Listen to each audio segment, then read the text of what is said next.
চিরনিদ্রায় শায়িত হলেন পুলিশের গুলিতে নিহত বেগম রোকেয়া বিশ্ববিদ্যালয়ের আলোচিত শিক্ষার্থী আবু সাইদ। কোটা সংস্কার আন্দোলনের সমন্বয় কমিটির এই সদস্যকে দাফন করা হয় ১৭ জুলাই বুধবার সকালে পীরগঞ্জের বাবনপুরে তার পারিবারিক কবরস্থানে।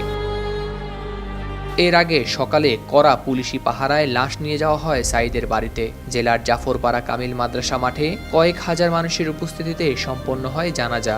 এ সময় উপস্থিত ছিলেন বিপুল পরিমাণ পুলিশ সদস্য। জানাজায় বিশ্ববিদ্যালয়ের পক্ষ থেকে অংশ নেন কলা অনুষদের ডিন ডক্টর শফিক আশরাফ সহ অন্যান্য শিক্ষকরা। নামাজের জামাতে ইমামতি করেন আবু সাইদের ভাতিজা আবু সিয়াম মিয়া। এদিকে সাইদের মৃত্যুতে এলাকায় চলছে শোকের মাতম। বাবা মা ভাই বোন এবং স্থানীয়দের আহাজারিতে ভারী হয়ে উঠেছে পুরো এলাকা।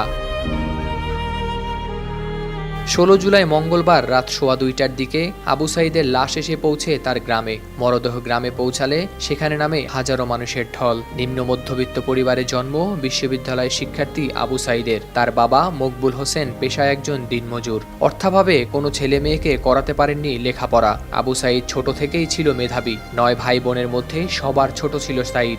আবু সাইদকে হারিয়ে মাথায় যেন আকাশ ভেঙে পড়েছে পুরো পরিবারের। কারণ সাইদ তার নিজ চেষ্টায় লেখাপড়া করে এসেছিল এতদূর। মেধা ও আচরণে গ্রামে সবার প্রিয় ছিল সাইদ। সেই ছেলেকে হারিয়ে শোকে পাথর হয়ে গেছেন মা মনোয়ারা বেগম। শেষবারের মতো সন্তানের মুখ দেখার জন্য মা মনোয়ারা বেগমকে ডাকা হলে কান্নায় ভেঙে পড়েন। বলেন, যা বাবা, ভালো থাকিস, চিন্তা করিস না, মুইও তাড়াতাড়ি তোর কাছত আসিম বলে ছেলেকে চিরবিদায় জানান মা।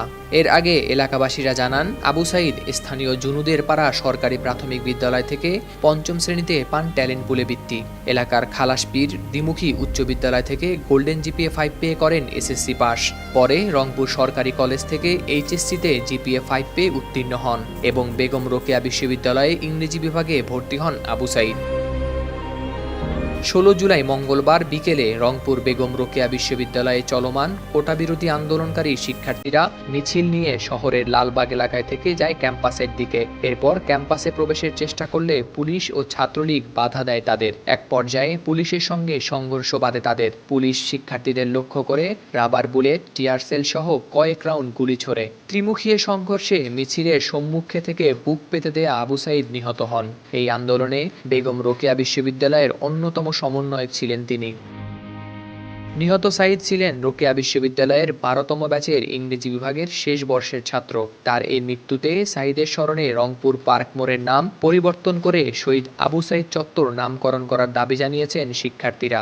এরই মধ্যে গুগল ম্যাপেও পার্কের মোড়ের জায়গায় দেখা যাচ্ছে শহীদ আবু সাইদ চত্বর নাম। হাওলাদার শামীম, RTV।